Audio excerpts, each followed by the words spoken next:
Oke, jumpa lagi bersama saya Wong Ganteng Sakdonyo. Dan hari ini ada sebuah kisah nyata keseruan. Dan seperti apa ceritanya dan bagaimana ceritanya sama Mbak E yang tidak perlu kita sebutkan. Jadi pengalaman bagaimana akhirnya menikah dengan orang Hongkong dan akhirnya seperti apa. Nah ini saya tanya Mbak, langsung nanya ya Mbak, wis langsung tak naikin ke YouTube, jadi jangan sebut nama apapun, siapapun, yang penting identitas jangan ada yang dibuka. Jadi bayangan sampean dulu, apakah ada pikiran menikah dengan orang Hongkong?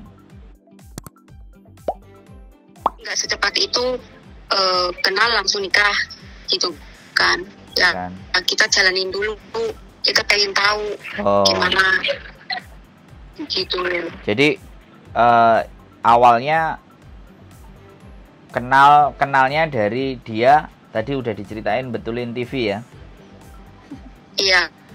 Betulin TV terus ikut diajak atau nemenin? Iya. Ya enggak diajak, jadi bosnya minta nomor HP saya. Terus nomor HP saya dikasih ke dia gitu. Oh, bosnya minta nomor HP sampean. Iya. Bosnya yang betulin TV? Iya. Oh, bukan yang betulin TV-nya sendiri minta nomor ke sampean, bukan? Enggak. Oh. Malah dia itu diam, orangnya diem gitu, cuek adiknya gitu. Enggak kayak orang lain, kalau ditanya maksudnya langsung nyapa gitu loh. Kayak dia itu kayak sungkan, malu gitu, ada rasa malunya, ada sungkannya gitu loh. Enggak kayak orang yang lain gitu. Mungkin karena yang lain itu udah terbiasa gitu. Kalau di tempat namanya dia kerja gitu ya, maksudnya ya mau bercanda oke gitu loh. Yang penting jangan ganggu kerjaan gitu loh. Mungkin. Tapi sampean di Hongkong sebelum kenal sama dia kerjanya berapa tahun? 10 tahun. Berapa? 10 tahun. 10 tahun, Mbak, 5 kontrak. Iya. Iya. Ya, yang kemarin ya hitungannya sampai nikah hitungannya 15 loh. Kalau total berarti ini menikahnya sudah 5 tahun. Maksudnya 15 tahun aku dihitung jadi TKW. Gitu. Loh. Sampai nikah gitu loh. Sampai nikah itu 15 tahun.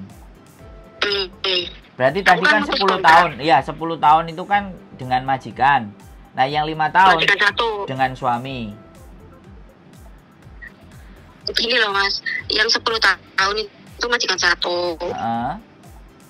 Terus kan aku pulang kan di Indo, di Jawa itu setahun. Terus kesini lagi. Di sini lagi sekitar jalan udah masuk 4 tahun lah. Empatnya udah jalan, maksudnya aku mutus kontrak waktu nikah. Iya kan, ya memang kan harus milih salah satu, masih ngelanjutin bekerja visanya atau visa sama suami. Nah sampean memilih visa sama suami kan artinya. Iya. Oh berarti 10 tahun itu, dan di 10 tahun itu juga pacaran ya sama orang Hongkongnya? Iya masih, iya pacaran. Pacarannya hari Minggu aja ya? Ya enggak lah, maksudnya kalau hari aku kan dulu bebas mah, kerjaku bebas. Kita keluar bebas. Aku kerjanya bebas gitu loh. Tapi gini, oke wis. Kita yang penting ada izin kita. Karena satu majikan itu tadi ya, karena sudah hapcok tadi ya, sudah percaya ya. Nah, yang ingin saya tanyakan lagi ya, aku nggak apa-apa ya Mbak banyak tanya, karena biar memberikan gambaran ke teman-teman yang serba tidak tahu. Apakah ketika sampean menikah dengan orang Hongkong itu enak semua atau nggak enak atau medium atau sama saja? Menurut sampean piye? Ya kalau menurut aku sih ya ada enaknya ada enggaknya gitu loh. Enaknya gimana? Ya kalau enaknya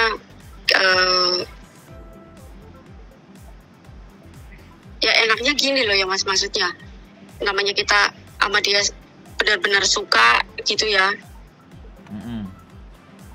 Terus tiba-tiba berubah gitu loh. Yang jadi nggak enak tiba-tiba berubah, nggak sama kayak dulu. Iya. Oh. Iya. Jadi apa mungkin karena aku jelek gitu loh. ada kepikiran kalau dulu emang sampean cantik dulu. Ya dia pernah ngomong sama aku. Dulu kamu itu cantik. Tapi kenapa kok sekarang kamu gendut gitu loh. Selalu ngomong gitu. Maksudnya dia itu suruh ngurusin badannya gitu loh. Oh iya, I see. Jadi penampilan itu bisa berubah dan orang juga nggak mood lagi gitu loh. Jadi bisa jadi faktornya seperti itu gitu ya. Berubah. Iya. Oke, jadi iya. Jadi itu terjadi akhir-akhir ini ya? Terjadi akhir-akhir ya, sekarang ini. Kan kita harus tahu gitu loh. Oh. Iya, terjadi akhir-akhir inilah ya belum lama ya, paling baru sekitar 2 mingguan lah. Oh, baru gelagat itu mulai dia menunjukkan dan 2 minggu. Dia menunjukkan dan iya, menunjukkan udah maksudnya kayak feel apa firasat aku baru tahu itu ya 2 minggu gitu loh. Tapi menurut sampean ya sebagai seorang wanita ya kecewa ya atau kok kayak gini ya kayak gitu ya, suamiku kok jadi kayak gini gitu. Iya, kecewanya ada banyak kecewanya. Kadang kita bisa merenung diri ya, bisa ngomong sendiri, nanya pada diri sendiri ya. Kenapa kok jadi begini gitu loh, salah saya apa gitu, kekurangan saya apa gitu loh. Perasaan saya baik-baik aja gitu ya, saya pun ngelayanin dia pun secara baik-baik gitu ya. Kita kenapa kok kayak masih ada yang kurang gitu di mata dia gitu loh. Apa karena aku udah gendut? Enggak. Kenapa? Sudah gendut, nggak seksi lagi kayak dulu gitu. Ya aku ngerasa gitu. Aku ngerasa gini, apa karena aku jelek gitu ya? Pernah aku ngaca ya, nyermin gitu ya. Perasaan aku ya emang aku rasa badanku rada gemuk dikit gitu ya. Terus dia suka ngomong gemuk, ya aku berusaha harus ngurangin makan gitu ya. Tapi ya kita yang makanan kering gitu jangan suka ngemil makanan kering gitu loh. Tapi hubungan suami istri lancar kan? Aman-aman saja kan? Lancar. Nggak ada persoalan kan? Aman. Alhamdulillah aman. Nggak ada, tetap aman. Atau misalnya ada sesuatu yang berbeda kok, seminggu biasanya minta 3-4 kali kok ini nggak minta sama sekali kayak gitu kan, nggak ada kan? Normal semuanya. Nggak ada. Lancar ya? Biasa aja. Cuman agak perlakuannya berubah. Jadi ada perubahan yang menurut sampean kok ada beda. Ada sih, maksudnya kalau masalah suami istri ya oke sih. Nggak ada masalah ya suami istri? Nggak ada masalah. Hubungan. Terus maksudnya uang juga nggak ada uang juga aman ya? Uang materi. Kalau materi ya emang sekarang makin berkurang. Oh agak sulit ya. Iya. Tapi boleh kan sampean bekerja? Kalau nanya ke dia. Boleh. Boleh ya. Udah diizinin. Sebelumnya? Yang penting adik, yang tadinya ya boleh kerja, terus berhubung aku kerja baru 1 bulan, kan taunya aku ada hamil gitu ya. Dia kayak nggak suka gitu sama aku gitu. Kenapa gitu?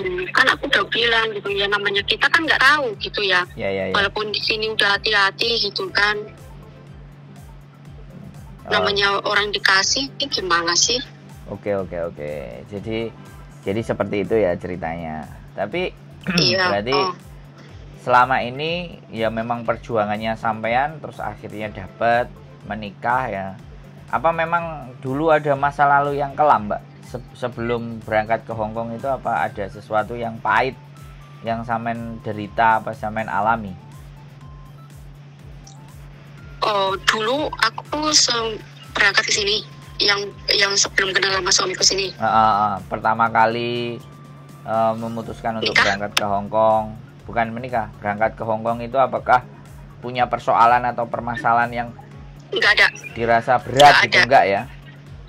Nggak ada. Cuman ditinggal suami aja ya? Saya ditinggal suami, saya udah ikhlas karena aku mikir aku pergi ke luar negeri karena buat masa depan anak saya. Kalau saya nggak cari nafkah, siapa yang mencari nafkah pada anak saya gitu loh. Saya harus berdiri sendiri gitu loh.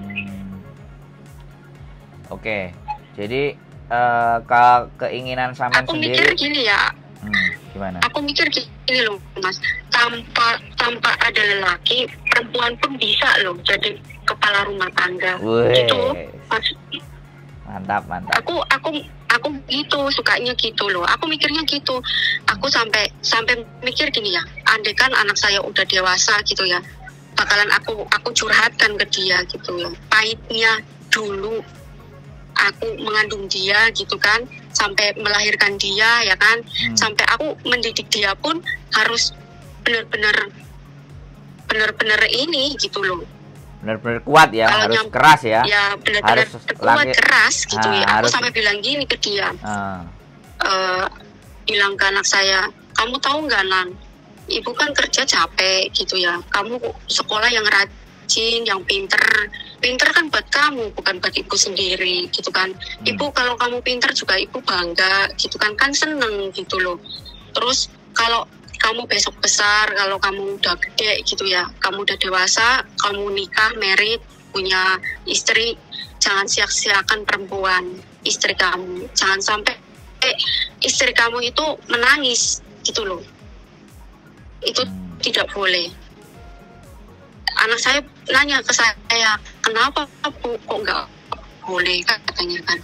Kamu tahu nggak, kalau sampai lelaki bikin istri menangis, itu anggap aja rezeki kamu hilang.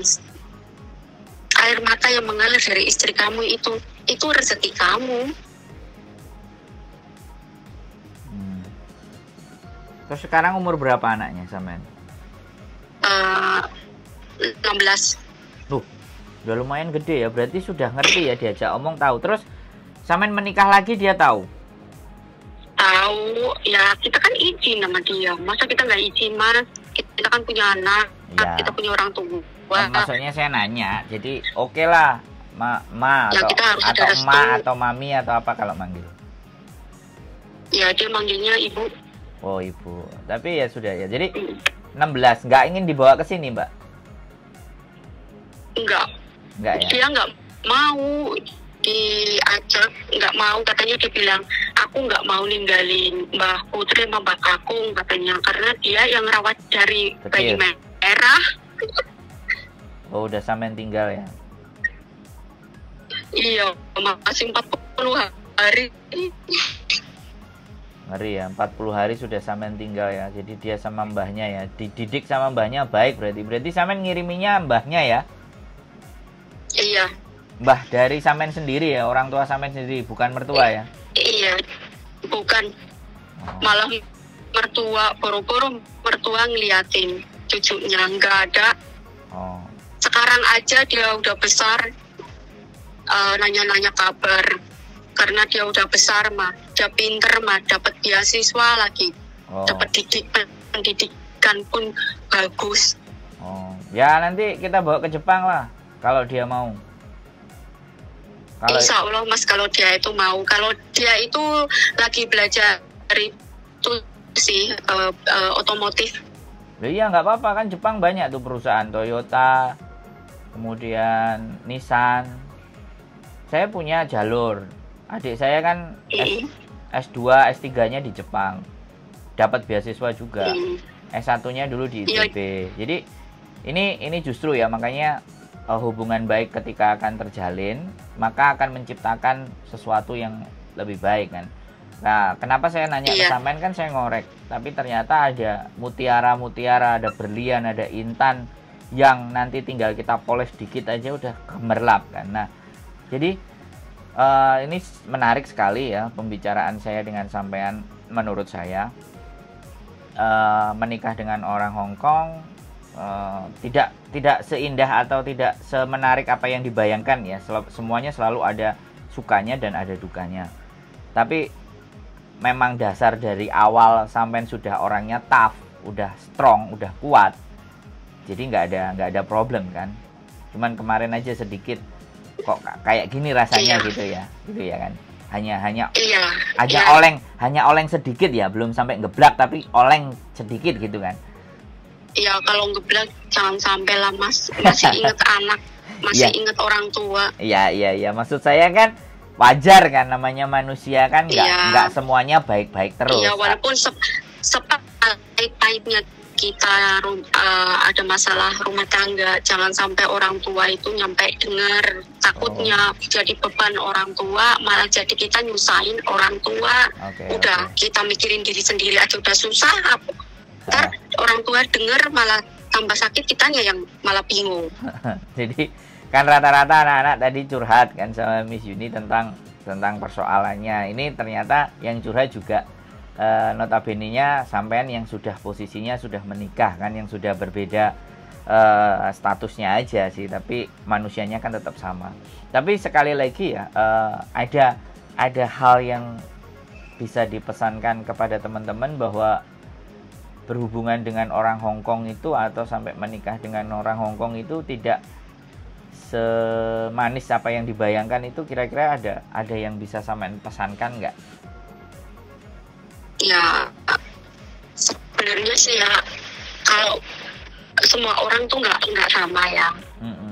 Ya mungkin yang lagi aku jalanin aja gitu. Namanya orang manusia kan beda-beda, nggak semua manusia itu sifat sama gitu ya. Ada yang begini, ada yang begitu gitu kan. Ya mungkin karena yang aku lagi alamin gitu ya, ya mungkin kayak gini gitu. Tapi yang jelas kan tidak ada kekerasan, tidak ada sesuatu, cuman perubahan-perubahan yang terjadi pada pasangan kita ya, karena memang usia pernikahan sudah bisa dikatakan berapa, 5 tahun ya? Ya belum lah Mas, belum 5 tahun lah, 3 tahun.